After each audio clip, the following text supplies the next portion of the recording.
తొలి ఏకాదశి రోజున శ్రీ మహావిష్ణువుకి ఎంతో ఇష్టమైన చలివిడిని ప్రిపేర్ చేసుకోవడం కోసం బియ్యంని నానబెట్టుకొని క్లాత్ మీద ఆరబెట్టుకొని మెత్తటి పిండిలా గ్రైండ్ చేసుకోవాలి.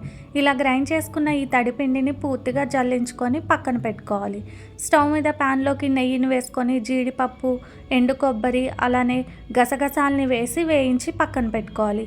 ఇప్పుడు అదే ప్యాన్లోకి 1 గ్లాసున్నర వరకు పంచదారని తీసుకొని పంచదార మునిగే వరకు వాటర్ని వేసుకున్న తర్వాత మనకి ఇది తీగ పాకం వచ్చే వరకు మరిగించుకొని కొంచెం కొంచెం బియ్యపిండిని వేసుకుంటూ మొత్తాన్ని కలుపుకోవాలి.